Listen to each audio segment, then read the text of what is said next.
नमस्कार सर, मेरा नाम आनंद।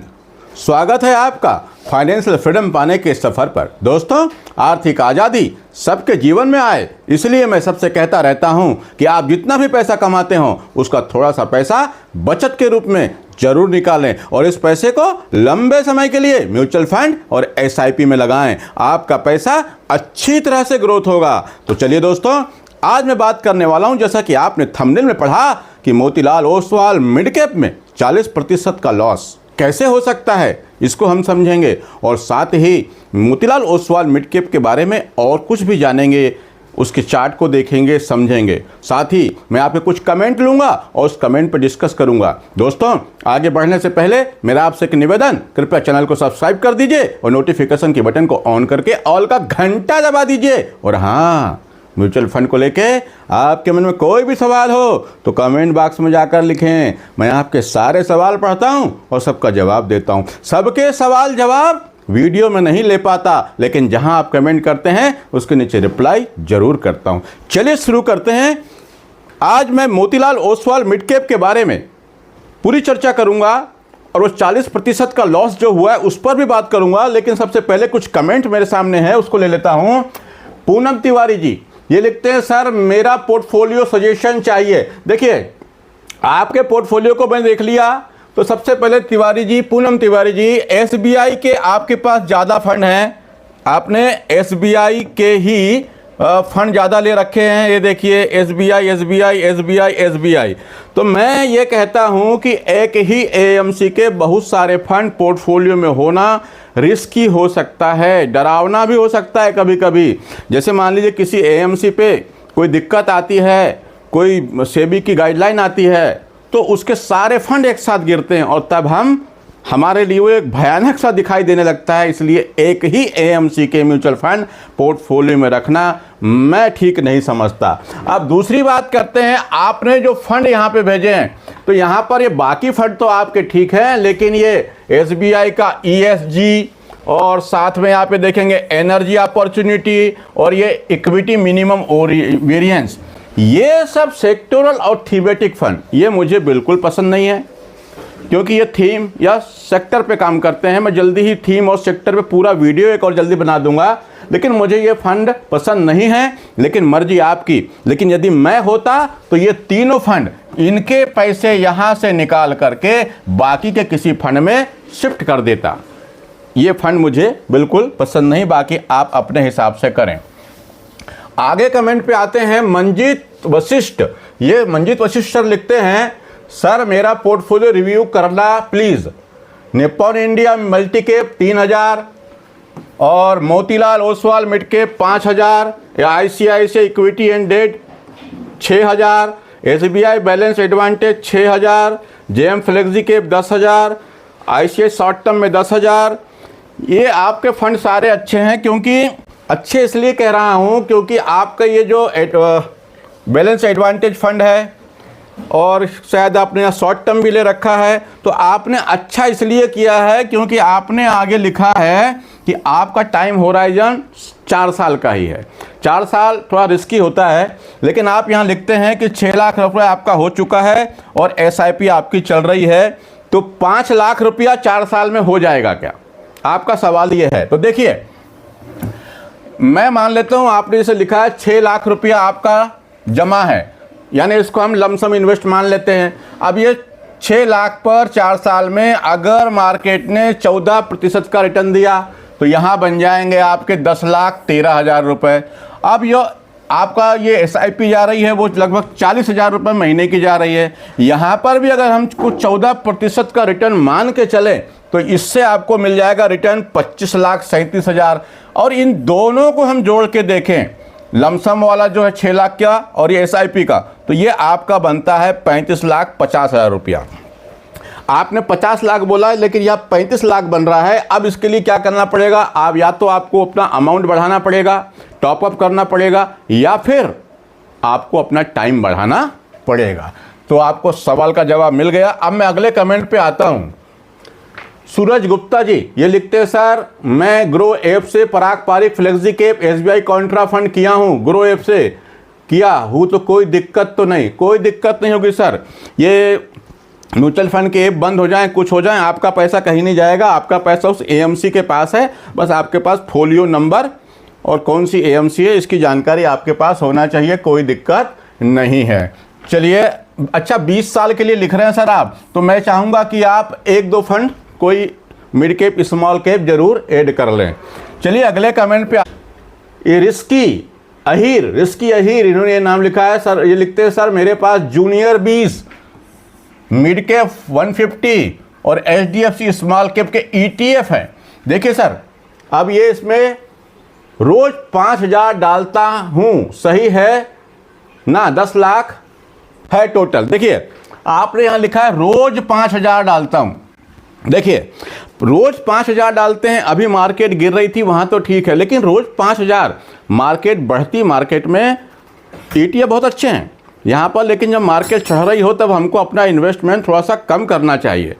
देखिए, बल्कि मैं ये कहूँगा कि जब आपने जो ईटीएफ लिया है उसमें जब आपके ईटीएफ में 3% 4% की गिरावट दिखे तब आपको अपना इन्वेस्ट वहाँ पर बढ़ाना चाहिए। बाकी पैसा आपका है, आप अपने हिसाब से करें।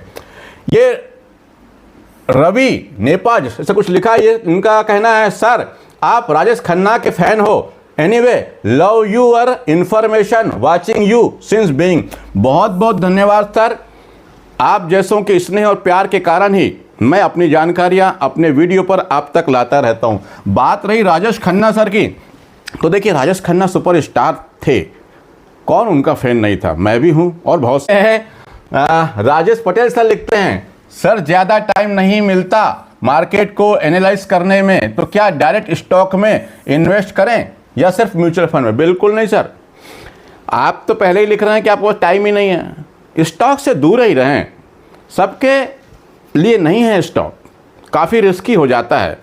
म्यूचुअल फंड में पैसा लगाइए, सेफर और आराम से रहिए, कहीं कोई दिक्कत नहीं है। कहाँ चार्ट देखना, कहाँ ट्रेक करना, वो उसकी रिपोर्ट पढ़ना, ये सब चीज़ों से दूर रहें। मुझे अच्छा लगता है म्यूचुअल फंड ज़्यादा अच्छा है, यहीं पे करें। चलिए मैं अगले कमेंट पे आता हूँ। रुद्रा फिटनेस ये लिखते हैं सर मैंने मोतीलाल ओसवाल मिड कैप में 1,45,000 रुपये लगाया हूँ और कल मैंने 50,000 डाले, पर आज सुबह मैंने देखा 40% डाउन दिख रहा है। सर मैं क्या करूं, कुछ समझ में नहीं आ रहा है, प्लीज़ रिप्लाई करना। सर ये डाउन कैसे चला गया मैं समझ नहीं पा रहा। बात तो सही है सर, मैं भी नहीं समझ पा रहा हूं कि या फिर लिखने में कुछ मिस हो गई जिसको मैं समझ नहीं पा रहा हूं। एक दिन में 40% का लॉस कैसे हो सकता है, ये तो मैं भी नहीं समझ पा रहा हूं। पर चलिए फिर भी एक बार अपन मोतीलाल ओसवाल मिड कैप को देख लेते हैं। देखिए आपने लिखा है 40% का लॉस। देखिए Motilal Oswal mid cap fund के बारे में बात करूं, डायरेक्ट ग्रोथ प्लान के बारे में, तो इसका मैं ये मनी कंट्रोल से चार्ट दिखाता हूं आपको। और ये चार्ट आप देख रहे हैं 6 महीने का। अब 6 महीने में मैं यहाँ पर आप देखेंगे निफ्टी 50 मिड कैप TRI जो इंडेक्स है उसको देखें तो वो -10% था। कौन?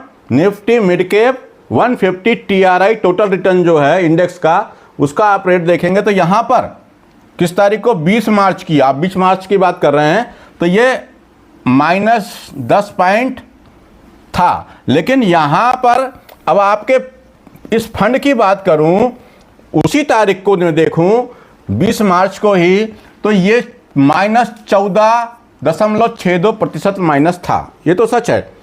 अभी मार्केट की इस रैली में भी बहुत अच्छे से परफॉर्म नहीं किया, पार्टिसिपेट नहीं किया मोतीलाल ओसवाल फंड ने।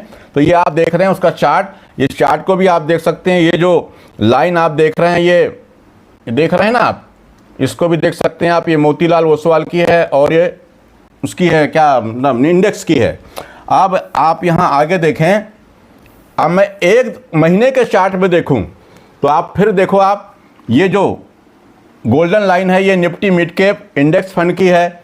तो यहाँ पर 1 महीने में ये प्लस हुआ है, 1.21% का प्लस हुआ, क्या 150 इंडेक्स।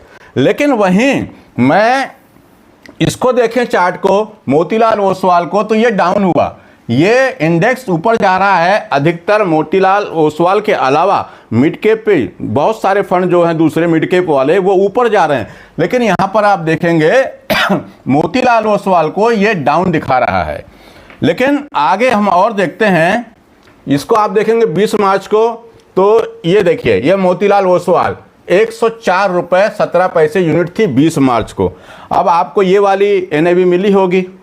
अब आपका लॉस कैसे हुआ वो मेरे समझ में अभी भी नहीं आ रहा है, आपके भी नहीं आया। आप थोड़ा डिटेल भेजेंगे तो समझ में आएगा। अब मैं इसके कुछ मिड कैप को कंपेयर करके देखता हूं, इनके कैसे रिटर्न रहे हैं उसको भी हम करके देख लेते हैं। तो देखिए, यहाँ पर Bandhan small cap, Bandhan mid cap, Canara Robeco mid cap, HDFC mid cap opportunity, Motilal Oswal, Nippon India growth fund और SBI magnum mid cap fund. ये इतने फंड के बारे में हम देखेंगे। ये 6 फंड आपके सामने है मिड कैप कैटेगरी के। तो यहां पर आप देखेंगे, ये तो एयूएम लिखा हुआ है कि किस फंड का कितना एयूएम है। इसका टीआर देखेंगे तो ये देख रहे हैं आप। उसके अलावा ईयर पर इसका रिटर्न देखें तो देखिए, बंधन स्मॉल कैप 1 साल में -14% दिखा रहा है। वही मैं कैनरा रेबो की बात करूं तो ये 10%, ये भी 10%। लेकिन मोतीलाल ओसवाल, आप ये 5-6 फंड में जो मैं कंपेयर कर रहा हूं, तो यहां पर आप देखेंगे सबसे ज्यादा गिरावट Motilal Oswal mid cap fund में दिखाई दे रही है 18% की, जिस 6 फंड में कंपेयर कर रहा हूं उसमें से। और सबसे कम गिरने वाले में दिख रहा है SBI magnum mid cap fund. अब 1 महीने में देख लें तो 1 महीने में भी आप देखेंगे कि ये देखो, ये भी हरे में बंद है, ये हरे में है, ये हरे में है, ये भी हरा, ये भी हरा। लेकिन मोतीलाल ओसवाल मिड कैप -2.18%, यानी यहां पर 1 महीने में भी इस फंड में गिरावट देखने को मिल रही है। 3 महीने में भी आप देखेंगे तो ये देख लीजिए आप, सबसे ज्यादा गिरावट मोतीलाल ओसवाल मिड कैप में। 6 महीने में भी आप देखेंगे तो 17, 14, 12, तो यहां पर 15% की गिरावट है मोतीलाल में, और बंधन में 17% की। 15 से थोड़ा सा अंतर है, लगभग बराबर। ईयर ऑन ईयर बेस पे देखेंगे, तो यहां पर रिटर्न के मामले में सबसे अच्छा परफॉर्म करते हुए दिख रहा है Motilal Oswal mid cap fund. 3 साल में देखेंगे यहां पे 4 हैं, 4 में से सबसे ज्यादा रिटर्न बना है 27% से ज्यादा का, लगभग 28% Motilal Oswal mid cap fund का। वहीं मैं 5 साल के रिटर्न को देखूं इसमें कंपेयर करके, तो यहां पर भी आप देखेंगे 33% से ज्यादा का रिटर्न बनाकर दिया। और लेकिन 10 साल में देखें, 10 साल का रिटर्न देखें तो यहां पर आप देखेंगे 16%, ये भी 16, ये भी 16, और एसबीआई का थोड़ा सा कम है 14। लेकिन सिंस इंसेप्शन, जब से फंड चालू हुए हैं तब से इनके रिटर्न को कंपेयर करें तो आप देखेंगे यहां 17, 18, 17, 22, तो लगभग यहां पर आप देखते हैं तो निप्पॉन इंडिया ग्रोथ फंड और मोतीलाल ओसवाल मिड कैप, इनका रिटर्न लगभग एक जैसा है। तो लॉन्ग टर्म में परफॉर्मेंस बदलते रहती है। अब मोतीलाल ओसवाल में जो ये गिरावट आपको देखने मिल रही है, उसकी वजह ये जो बीच में कुछ चल रहा था ना, वो कहाँ उन्होंने ढेर सारा अपना पैसा लगाया ज्वेलर्स में किसी में, और वो जो सेबी की रेड वेट पढ़ रही थी, इन पर जांच चल रही थी, उस कारण से इस पोर्टफोलियो में काफ़ी दिक्कतें आई थी। कल्याण ज्वेलर्स के शायद बहुत सारे शेयर इन्होंने ले रखे थे, वहीं पे पैसा लगाया हुआ था, और उस कारण से सब उसमें गिरावट देखने को मिली। लेकिन मैं कहता हूं ये जो हो रहा है ना, कल इसके मोतीलाल ओसवाल के साथ, ऐसा बहुत से म्यूचुअल फंड के साथ होता रहता है। कई चीज़ें आती रहती है, वक्त कुछ साल में सब ठीक हो जाती है, डरने की कोई बात नहीं है। लेकिन आपने जो लिखा कि आपको 40% का लॉस हुआ, ये मेरी अभी भी समझ में नहीं आ रहा कि लॉस कैसे होता है। चलिए मैं एग्जाम्पल लेके देखता हूँ कि ऐसा हो कैसे सकता है। देख, हाईएस्ट एनएवी 16 दिसंबर 2025 को कितनी थी? 130 रुपये 60 पैसे। 20 मार्च को इसकी लोवेस्ट एनएवी कितनी थी? 104 रुपये 17 पैसे। Highest, lowest. अब मैं मान लेता हूं कि किसी व्यक्ति ने यहां पर एक साथ 15 लाख रुपए लगाए, जबकि ऐसा अधिकतर लोग करते नहीं है, लेकिन फिर भी कुछ लोग कर भी लेते हैं। कहां लगाए? सबसे हाईएस्ट पर 130 रुपए वाली जब एनएवी थी, तब किसी ने 15 लाख रुपए एक साथ लगाए, तो 130 रुपए के भाव से उसको जो यूनिट अलॉट होगी वो है 11,484। अब इतनी यूनिट उसके पास एक्यूमुलेट हो गई।